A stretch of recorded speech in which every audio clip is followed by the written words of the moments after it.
Hi, can anybody hear me?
Hi, everybody.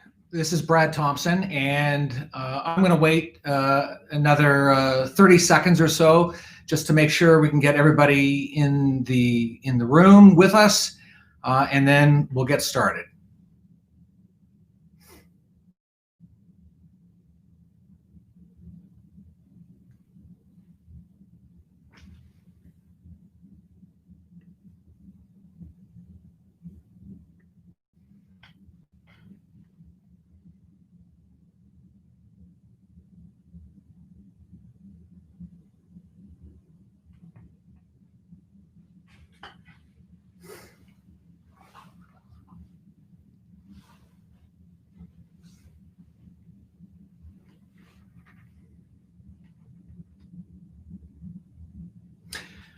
All right, let's begin. Hello, everybody. My name is Brad Thompson, and I am a professor of political philosophy at Clemson University in South Carolina. And I'm also the executive director of the Clemson Institute for the Study of Capitalism.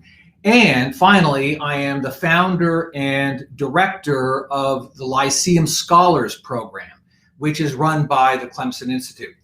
And before I begin my talk for tonight, what I thought I would do is I just begin by giving you a quick overview of what it is that we do in the Lyceum Scholars Program, because I think that really will be of interest, a great interest, to all of the high school students who are here with us today and their parents.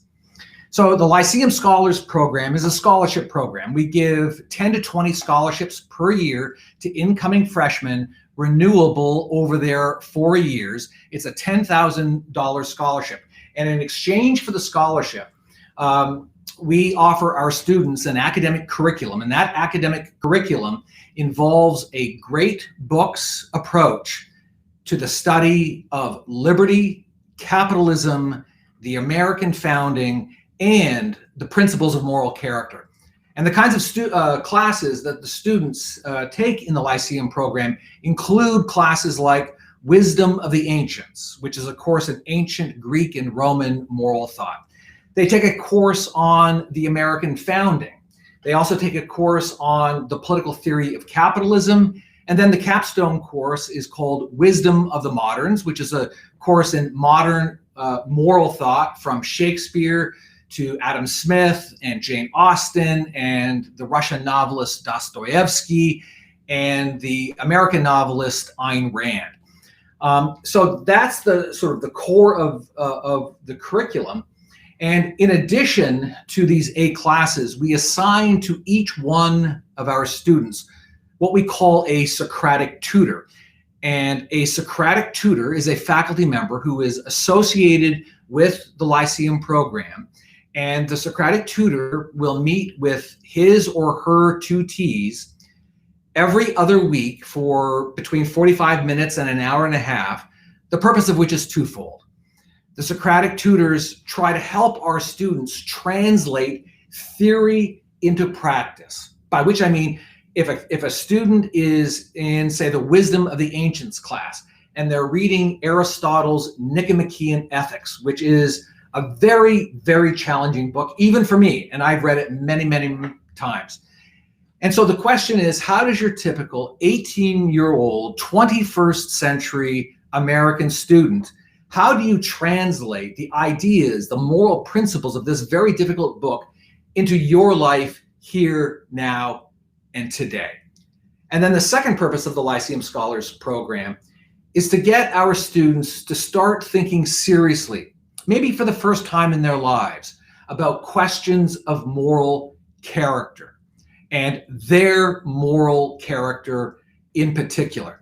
And I think the Socratic Tutor program has been a stunning success. It's kind of our signature program, and our students have really benefited by having these one-on-one conversations with their Socratic tutor about the most important issues in their lives. So that's what we do in the Lyceum Scholars Program. Now the big question is, well, what kinds of books do we read? What is this great books curriculum? What are the themes that you take up in your classes? So what I'd like to do now for the next 20 minutes or so is to give you a sense of the sort of the overarching curriculum of the Lyceum program. I want to give you an idea of how we think about what I call a liberal education. And the liberal in liberal education is not a political term. It's liberal in liberal education comes from libertas, which means freedom, the freedom to pursue ideas, the freedom to pursue truth. And that's really sort of at the heart of what it is that we do. So what I'd like to do today is to just give you a kind of introduction to the liberal education that we offer in the Lyceum Scholars Program at Clemson University. And that education, that liberal education, ultimately in the end means a quest for truth, wisdom, freedom, justice, and greatness. Those are the themes that we're really concerned about. And it's my great honor to be able to spend my entire adult life reading old books with young people. That's my job. I have the best job in the world, and I get paid for it. It's extraordinary. So what I thought we would do tonight is I thought it might be best, rather than giving you a kind of a stale academic talk on what this liberal education is that we do in the Lyceum program. What I thought I would do is I would share with you some of the books that we use, that we read, that we think about, and that we talk about. Before I do that though, I would like to give you just sort of some general ideas, some contours of what it is that we mean by a liberal education. What is the purpose of a liberal education? Well, in my view, the purpose of a liberal education is to expose students to a select body of accumulated knowledge and wisdom. Wisdom about the nature of the world that we live in. It's a liberal education, you should view it as a kind of journey. It's a journey of discovery in pursuit of truth and wisdom about the most fundamental questions of the human condition. And it's also an education in what we might call high culture. And so the central purpose, I think, therefore, of a university is to lead young people in the search for truth, and then to preserve and to perpetuate all that is great in our civilization. And in fact, more than all than is great in our civilization, but all that is great in human life over the course of several millennia. Now, I think a proper liberal education involves two things. The first is this quest for knowledge about the great works of philosophy, religion, literature, history, science, and the arts that have been produced over the course of the last 2,500 years. And second, I would say it's a quest for knowledge about the great deeds and actions that have been undertaken by men and women throughout history in order to expand the boundaries of human freedom and prosperity. A traditional liberal education was designed primarily, in the end, to pursue two objects. And the first is truth about the world we live in, and the second is about the nature of human excellence. So in broad terms, that's what I think a liberal education is about, and that's what we try to deliver in the Lyceum program at Clemson University. Now, at the heart, I think, of any great book's curriculum, at the heart of any liberal education, is not dogma. It's not about telling you what the truth is. That's not what a liberal education is about. That's your job to discover the truth. A great book's education, I think, the best kind of great book's education, is mostly concerned about asking the most important, the most fundamental, the deepest questions relevant to the human condition. So the kinds of questions that we ask in this program are as follows. What is truth? What is wisdom? What is the good life? How do we live a good life? What is virtue? What is justice? What is freedom? What is friendship? What is beauty? Right? These are the most fundamental questions that affect all of our lives all of the time. And of course, what's most exciting about your state right now, your stage of life, is that you are now, as young people, as 16, 17, 18-year-olds, you are about to leave home for the first time in any meaningful way, right? And for the last 16, 17, 18 years of your life, you've lived within the confines of the four walls of your parents' home. And you've obviously been deeply, as you should be, influenced by your parents. And you've been influenced by teachers, and sometimes by preachers, and by your neighbors, and by the kids you go to school with. But soon, all of you, for the high school students who are here with us today, you will be leaving home.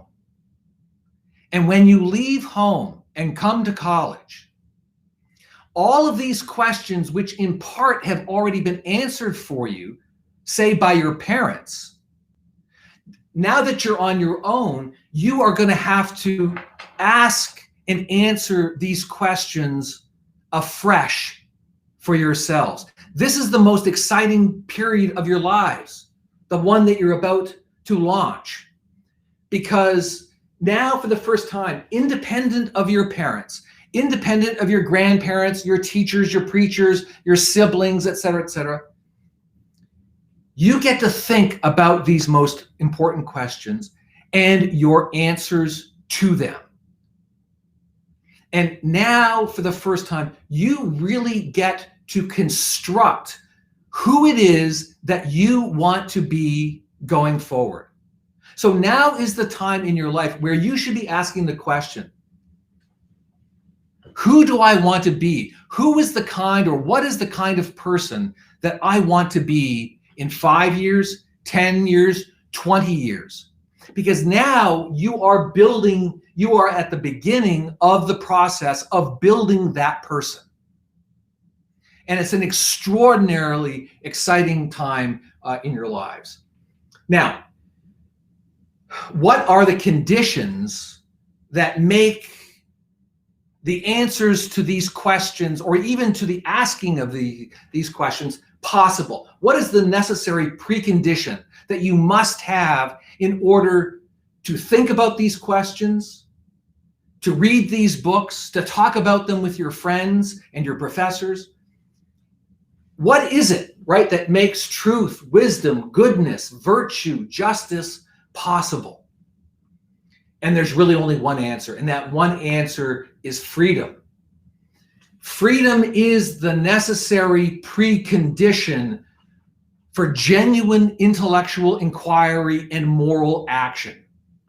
Human greatness, the greatness that is potentially in you, is not possible. It cannot be unleashed without the freedom to think, the freedom to speak, and then the freedom to act, which of course means the freedom to make mistakes and to learn from those mistakes. And oftentimes in our lives, it's only when we're adventurous, when we put ourselves out there in a situation where there's the great potential to make mistakes. Those are enormous learning opportunities. And in many ways, those kinds of experiences are the necessary precondition as a result of freedom for the attainment of wisdom, right? And what that means is that we need to be free in order to be criticized and to criticize others. At the heart of a liberal education is thinking, challenging, being challenged, criticizing, and being criticized. Because those are the prompts to take us up the ladder of knowledge. All right, so that's a very brief overview of the kind of education that we offer in the Lyceum program at the Clemson Institute for the Study of Capitalism at Clemson University. So what I'd like to do now is to dig a little deeper and to give you some concrete examples of how we pursue these extraordinary values: truth, wisdom, justice, goodness, excellence, greatness, all of these things. So what I'm going to do is I'm going to share with you some of the books, some of the ideas that we contemplate in this program. So let's begin at the foundational level. And at the foundational level, of course, is the question of truth, right? And could there be a more important question for all of you now at this point in your lives, right? You're now fundamentally asking that question for yourselves, because now you're old enough, right, that the truth is you don't have to accept necessarily what are considered to be the truths of the people who are in your particular universe. So the question of truth, I think, is ultimately in the end the most important question there is. And part of the challenge, I think, for your generation is that it is now said that we live in a post-truth society, which is to say that there is no truth. That truth is truth would be the subjective fancies of every particular individual.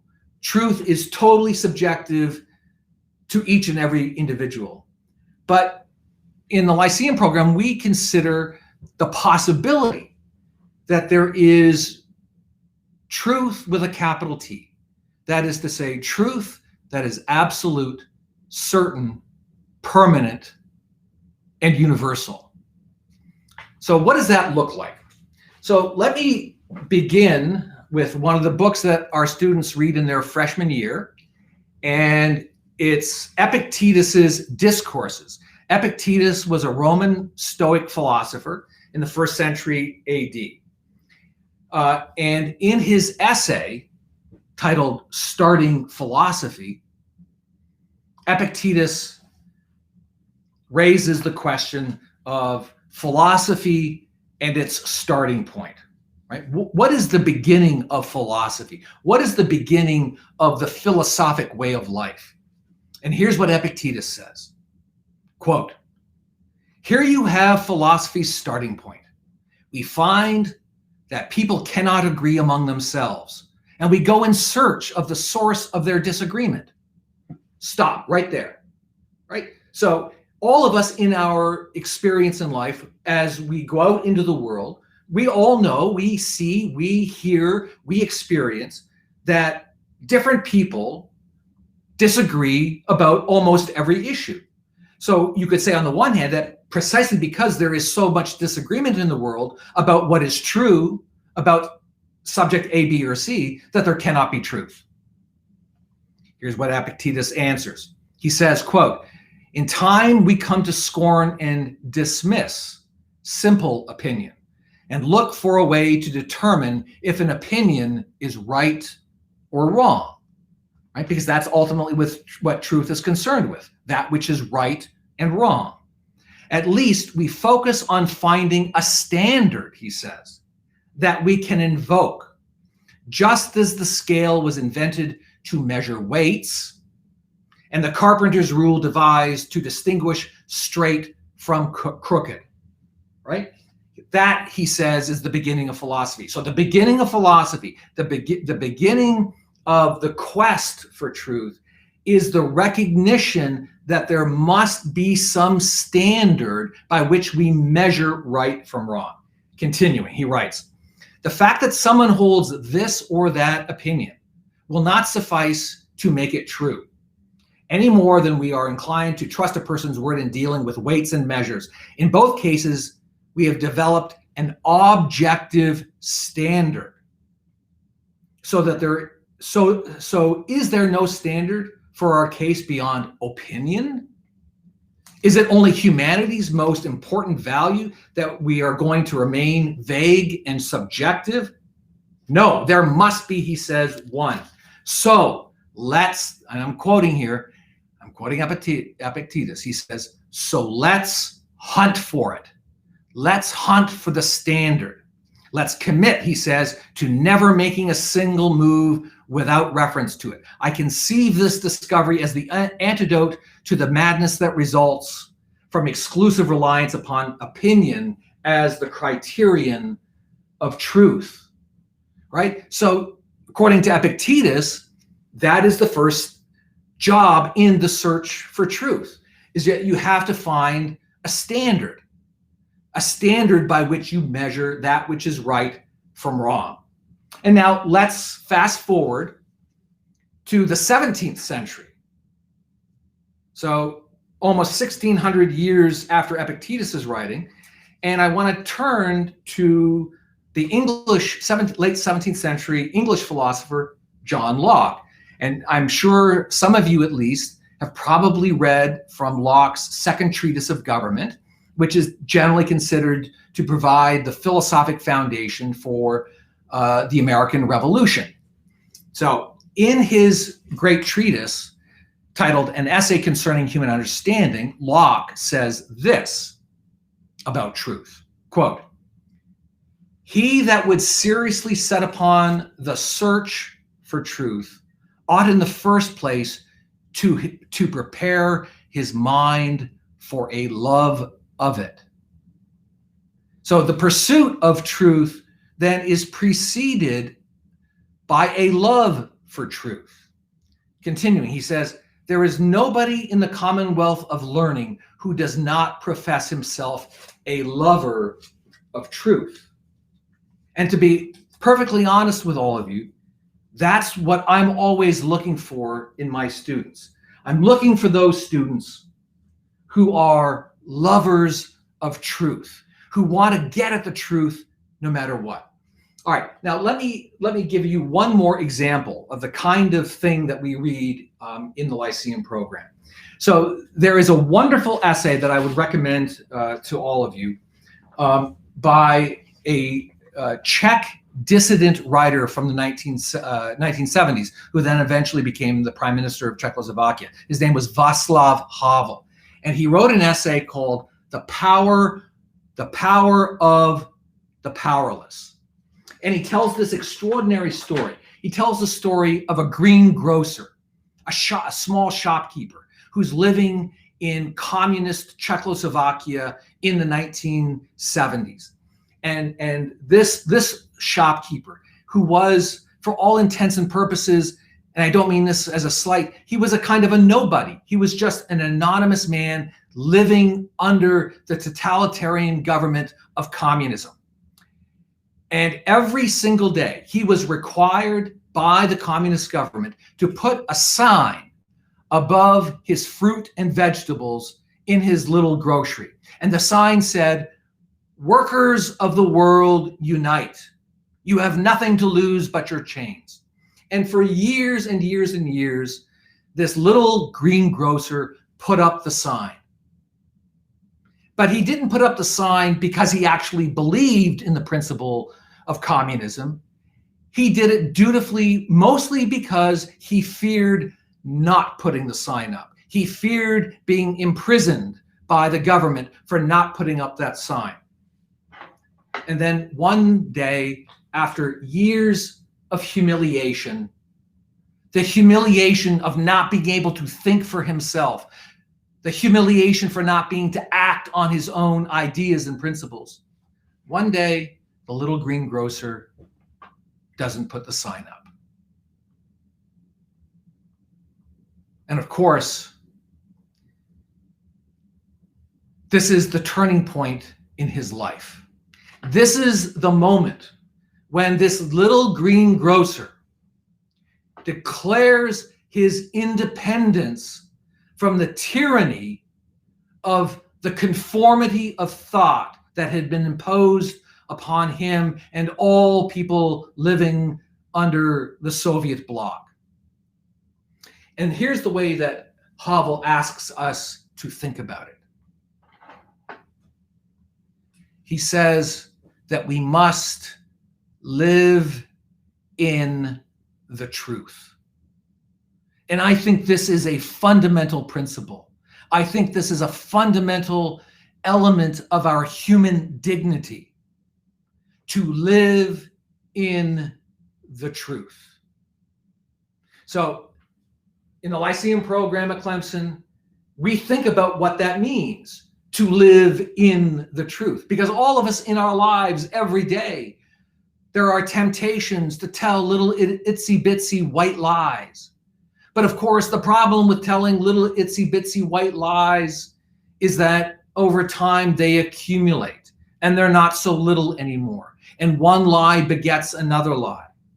And then our lives tend to implode upon us. All right.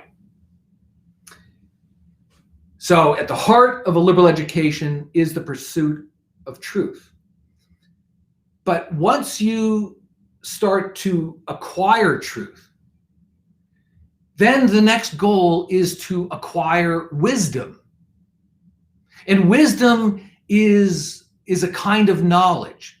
And it's a kind of knowledge that is not necessarily philosophical knowledge or theoretical knowledge. It's oftentimes based on human experience or the accumulation of human experiences.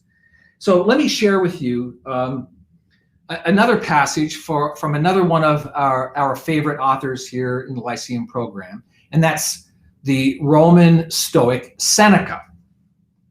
In his dialogues, in an essay on the shortness of life,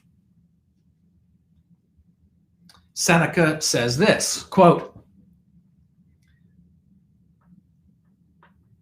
and he's giving advice to a friend on who the friend should be reading and why.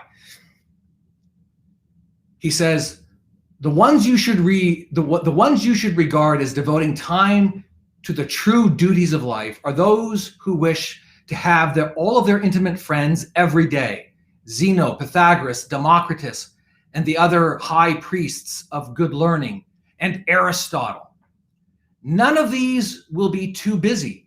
None will fail to send his visitor away a happier man or devoted to his host. None will allow any man to leave empty-handed by night, by day, and we can always enjoy them. So in other words, what Seneca is here saying is that one source of wisdom in life is to spend your time, as much time as you possibly can, with great philosophers. See, the thing about reading great philosophers from 2,000 years ago is that they don't go anywhere. Their books are always with us. They never betray us. They always give us they share their wisdom with us.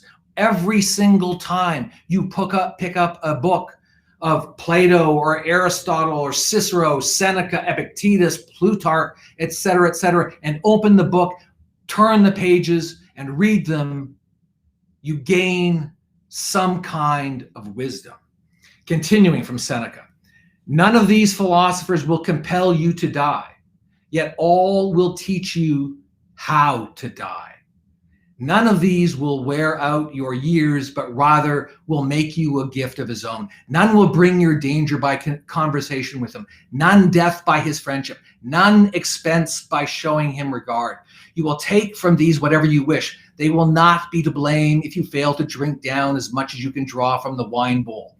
What happiness, what an attractive old age awaits the man who has these friends as his patrons. Now, that passage may not mean a lot to all of you because you are young. That passage was written to an older friend of his. But what Seneca is telling us is that these books provide us with a kind of comfort, and not only comfort, they provide us with a kind of friendship. And so I'd like to share with you another passage, moving forward in time, from the great Florentine philosopher Machiavelli, who I'm sure you've all heard of. And in a famous letter that Machiavelli wrote to his friend Vittori, he said this, quote, "On the threshold, I slip off my day's clothes with their mud and dirt, put on my royal and curriel robes, and enter, decently accoutred, the ancient courts of men of old, where I am welcomed kindly and fed on that fare which is mine alone, for which I was born, where I am not ashamed to address them and ask them the reasons for their action, and they reply considerately, and for 2 hours I forget all my cares. I know no more trouble. Death loses its terrors." And the idea here is that when you read these kinds of great books, the books themselves, in a sense, become friends to us. We hold on to our books. I hold on, I clutch my books as though they were a best friend. And the author that I'm reading at any given time becomes my friend because that author is sharing his or her wisdom with me. All right. Let me share one of my favorite passages with you now and we're coming up in time to the 1750s. And this is a diary entry. It's a diary entry from a 21-year-old John Adams, who's not much older than you and basically the same age as my students. And Adams had been reading the ancient Greek philosopher Xenophon, had been reading his book, The Memorabilia, where Xenophon talks about what was known as the choice of Hercules. And the choice of Hercules is the choice between living a corrupt, degenerate life of the senses or living an upright, moral life of accomplishment and hard work. So here's what a 21-year-old John Adams writes to himself in his diary. He writes, quote, "The other night, the choice of Hercules came to my mind and left impressions there which I hope will never be effaced nor long unheeded. Let virtue address me. Which dear youth will you prefer? A life of effeminacy, indolence, and obscurity, or a life of industry, temperance, and honor? Take my advice. Rise and mount your horse by the morning's dawn and shake away amidst the great and beautiful scenes of nature that appear at that time of day all the crudities that are left in your stomach and all the obstructions that are left in your brains." Continuing. Then return to your studies and bend your whole soul to the institutes of the law and reports of cases. Adams at the time was studying the law that have been adjudged by the rules in the institutes. Here's a wonderful part. Let no trifling diversion or amusement or company decoy you from your books. That is, let no girl, no gun, no cards, no flutes, no violins, no dress, no tobacco, no laziness decoy you from your books. Boy, I'll tell you, I sure wish I had college students today who took their studies as seriously as John Adams took his studies. But again, the point of this being that you are at that point in your life when it's time to get serious. That's the bottom line. It's time for all of you to get serious. You're leaving home. You're entering the big world out there, and you need to be prepared. And that means you need to be educated. You need to become the best kind of person that you can possibly be. All right, let's turn now to another big question, namely the pursuit of what is right, the pursuit of justice. And to that end, at Clemson, in the Lyceum program, I typically have my students read Plato's Republic. And in particular, I want to bring your attention to Book 2 of Plato's Republic, where the protagonist, Socrates, tells his interlocutors the myth of the ring of Gyges. And very shortly, what's the myth of the ring of Gyges? A young shepherd discovers a ring. And it turns out this ring is an invisibility ring, right? How cool is that? You get an invisibility ring. And of course, with an invisibility ring, nobody can see what you're doing. And so what does young Gyges do with his invisibility ring? Well, what he does is he goes to the king's palace, he rapes the king's wife, he murders the king, and then declares himself the king.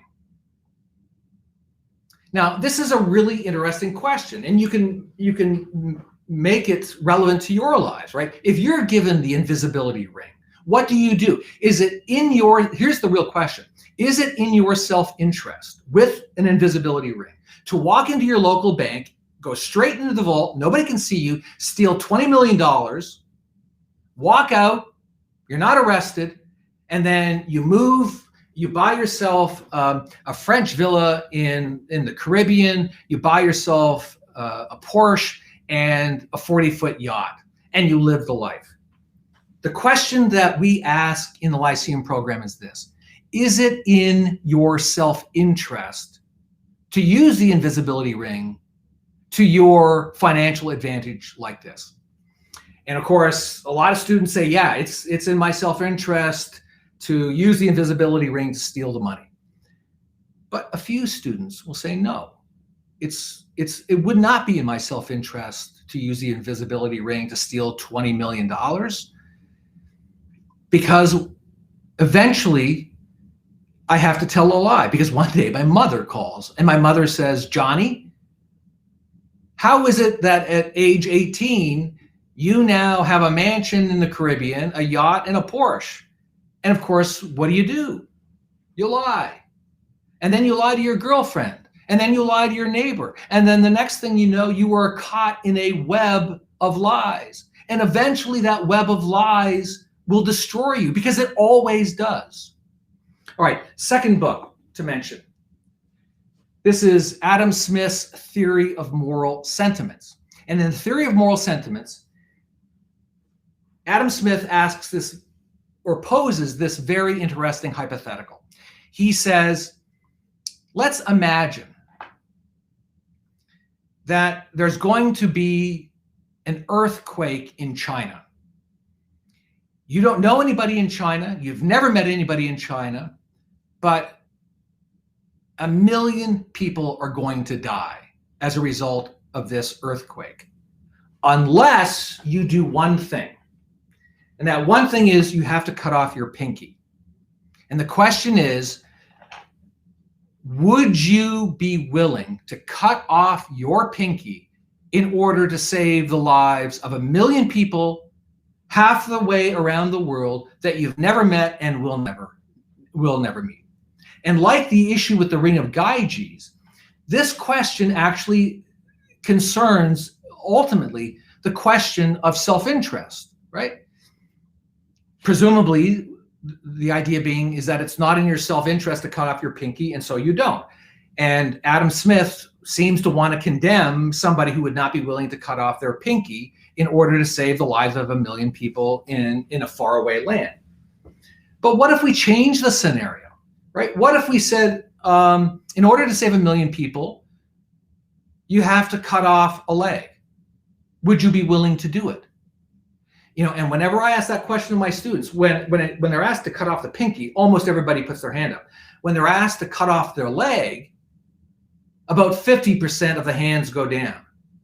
And when I say, are you willing to cut off 2 legs and 2 arms, almost all of the hands go down.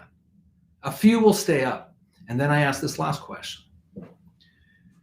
Would you be willing to cut off the arms and legs of a son or a daughter in order to save the lives of 1 million people?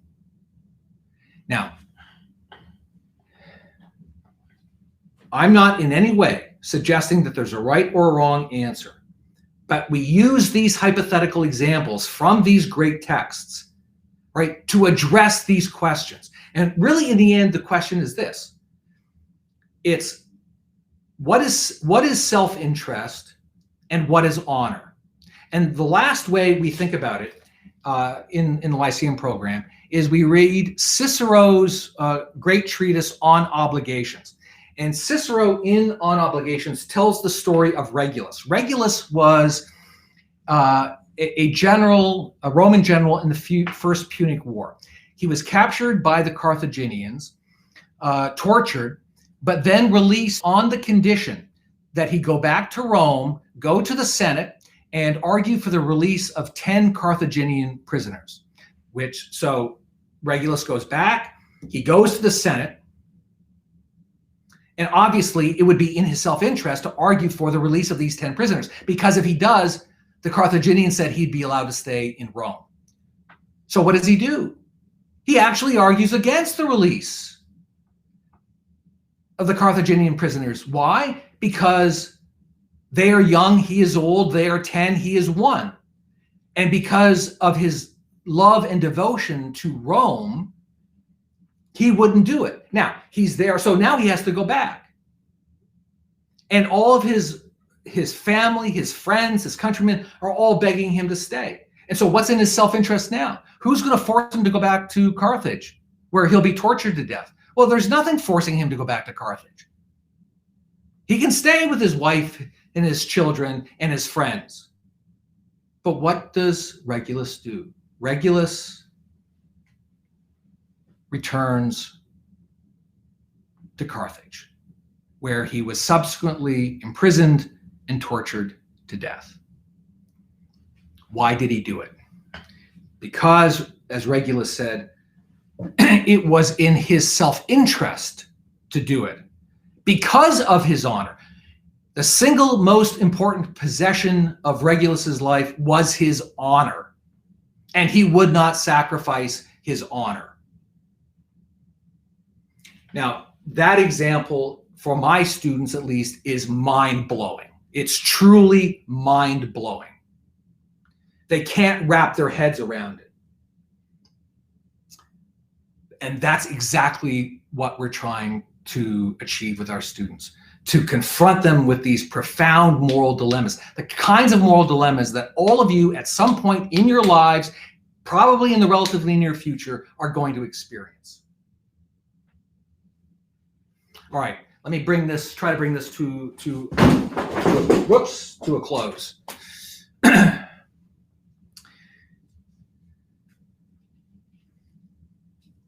Let me share a passage with you from the Bible. This is Philippians 4:8. And now I want to talk about very quickly is the pursuit of greatness and excellence.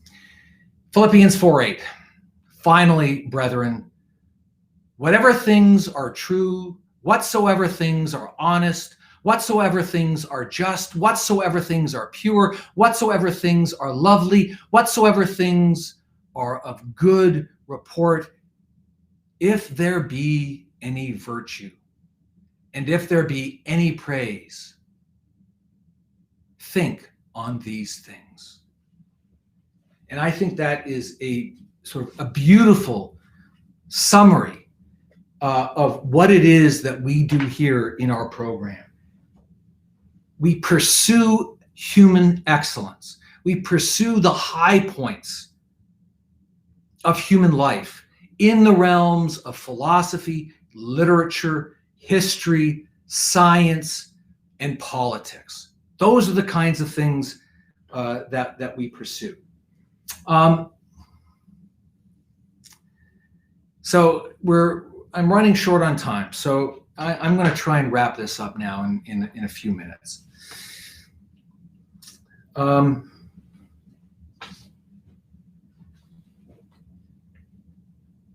I want to end with a passage from Genesis 12:1. And it goes like this. And the Lord said unto Abram, get thee out of thy country, and from thy kindred, and from thy father's house, unto a land that I will show thee. Now, I want all of you, please, to think about how that passage relates to your life, whether you are religious or secular. And I think what is being said here, what is being told to Abram, is it really, in many ways, it perfectly describes your lives right now as high school students. As I said at the beginning, right? All of you are about to leave your kindred. You are about to leave your father's house. You are about to embark on the great adventure of life. And it's a deeply exhilarating time of your lives. And you should take this opportunity. You should take the opportunity to pursue your vision, to pursue your greatness in life. This is the moment now to discover your new land, the land that you will make for yourself, that you will harvest, that you will live in.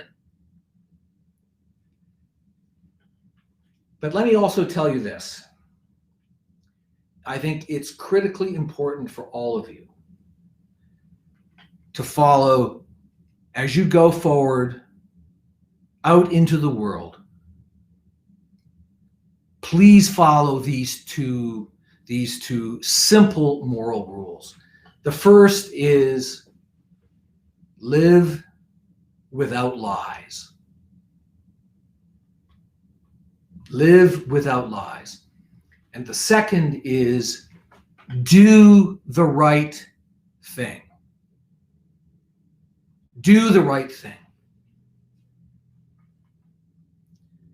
Now, those are simple maxims, but I can promise you they are not easy to live out in your lives.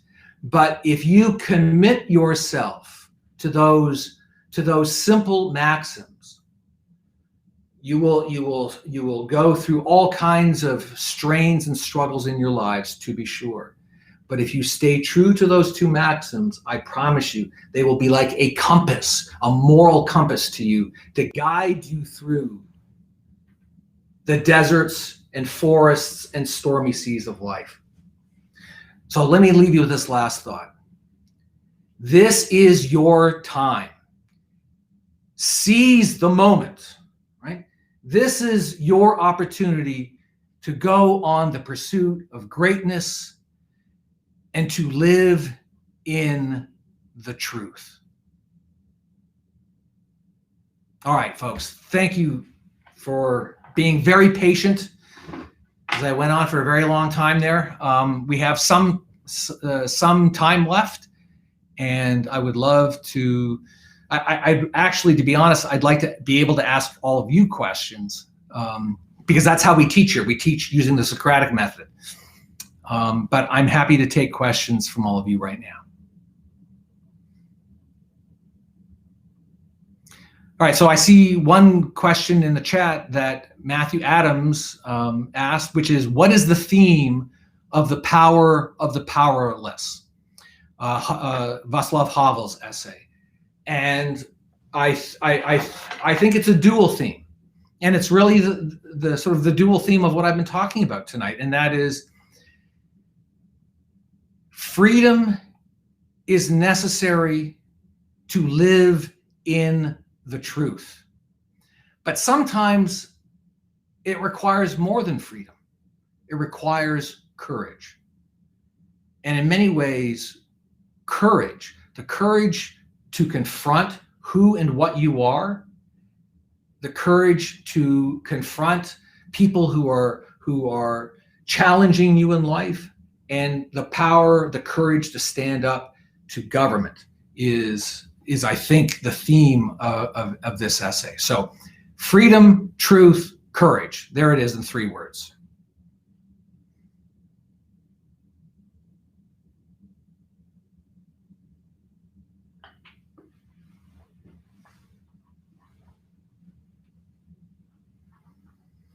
All right, so I'm not seeing any more questions, so let me ask all of you questions, and just write it up in the chat and I'll take a look at it. It's popping up in front of me.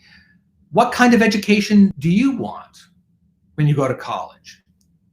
Do you want and in fact, I guess the question is this: what do you think the purpose of a college education is?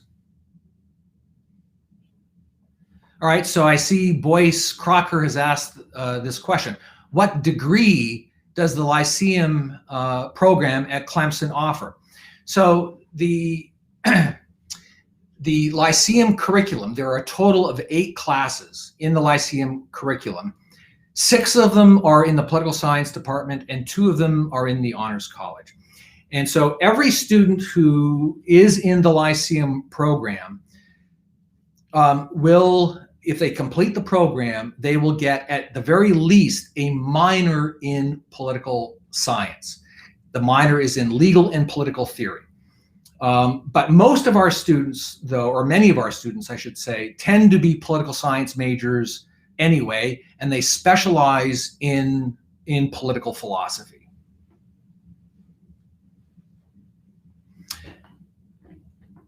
Gerald Simons, thank you very much for those kind words.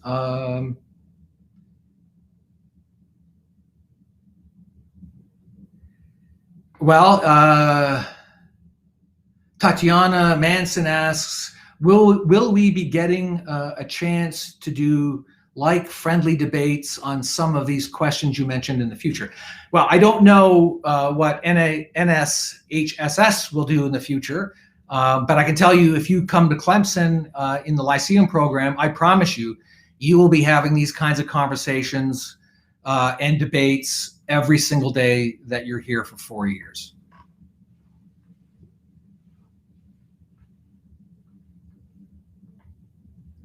Yeah, so Tatiana again says, the type of education I want is something where I can not only come in with questions, but walk away with more questions, and questions I usually would never think of asking. Exactly right. So that's what we do. The best moment for me as a college professor is when I get a senior who comes into my office at the end of his senior year and says, I finally get it. I finally understand what you were trying to do in this program. I finally get that I know nothing. Now, of course, they know a lot. My students know a lot, but it's that kind of intellectual humility that there is so much out there in the great world for us to know, and that a 4-year college education, even the very best, is just preparatory to beginning the journey toward wisdom, knowledge, and truth. Let me see if, all right, so here's a great question from Amelie Valles. What type of careers could this type of minors aid in? Or, what, in other words, what is all this big talk about philosophy and great books and all that kind of stuff? Like, how is that going to get me a job? I hear that question from parents, most of all the time. And my answer to that question is pretty simple.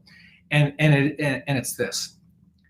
This kind of education is simply the best kind of education there is for living life for the rest of your life. Because it, as I've said, it will initiate you, it will launch you on this lifelong quest for knowledge. Now, it is true that this kind of education doesn't train you to become a plumber or to become a computer scientist or a doctor, but I promise you, with this kind of education, all of these other jobs out there that you will undoubtedly pursue you will be the best that you can possibly be at those jobs with this kind of education, because you will become a more serious person. The fact of the matter is, our students in the Lyceum program, when they graduate, they all get jobs. Some of them go to law school, some of them go to graduate school, some of them get jobs in public policy think tanks, most of them go into business, and all of these kids are really successful. Why? Because through this education, they learn how to think better, write better, and speak better than if they were than if they majored, for instance, in business or in education. So my own view is that this is the best kind of education there is possible to live the best kind of life, and that's really what a college education should be about, right? If you want to be a computer scientist, get a 2-year degree doing that. But this is what life is about. This is what a true education is. Let me see. Yeah, so Madison Hunter says, my goal is to obtain an education that will pave the way to helping me enhance my ability to make great decisions. That's what this is. That's what this program is. And I think I think that's exactly what you would get if you were to be in the Lyceum program.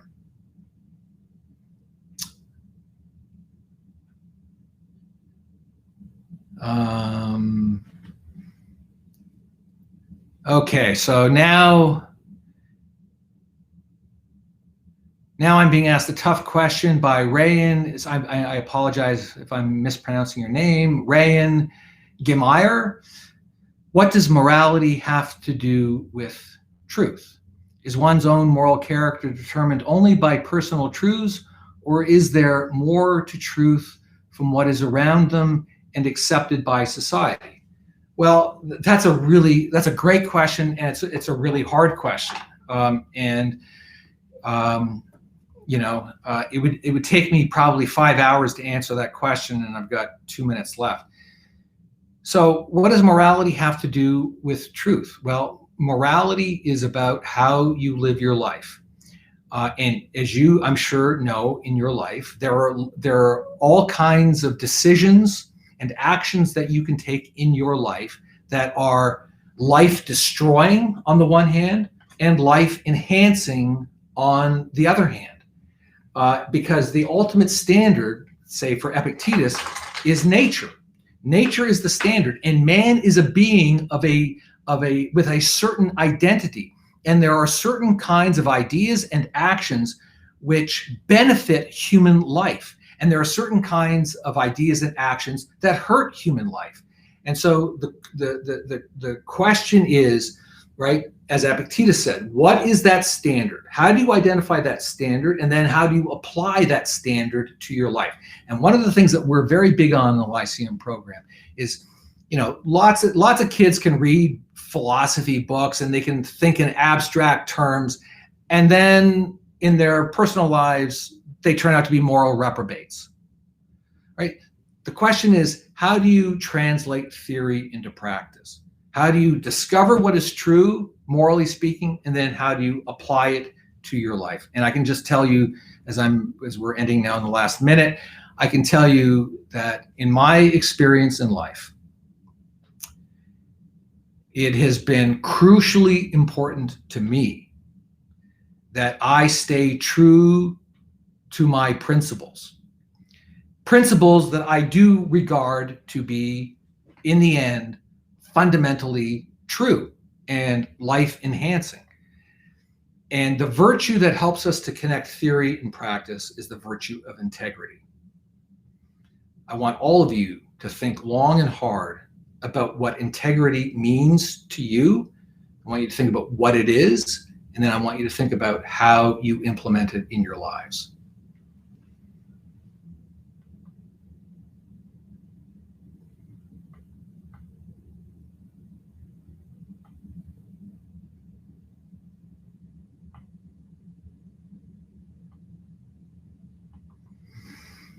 Rand, that is exactly what you should be going to college for.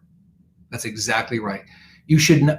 So my last piece of advice to all of you is, you really ought not to be thinking about going to college in order to get a job as your primary goal, or to have fun. College can be fun, lots of fun, but you have to remember the primary purpose of a college education, which presumably your parents, who have worked their entire adult lives to support, and it costs a lot of money, right? You need to take your responsibility for what they have given to you, your parents, and you have to be committed to the idea that your primary purpose in getting a college education is to get an education, not to get a job, not to have fun. Those things will happen. You will have fun. You will get a job, but you have to be like John Adams, right? You can't be decoyed from your principal tasks.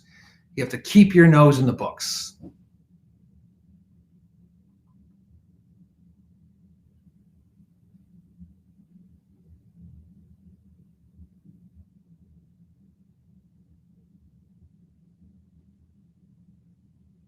So let me double check with Carly with NSHSS.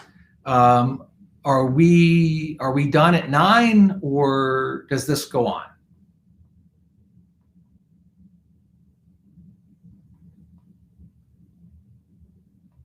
Okay. All right. Well, listen, I don't see any more questions, so I think we will bring this to a close.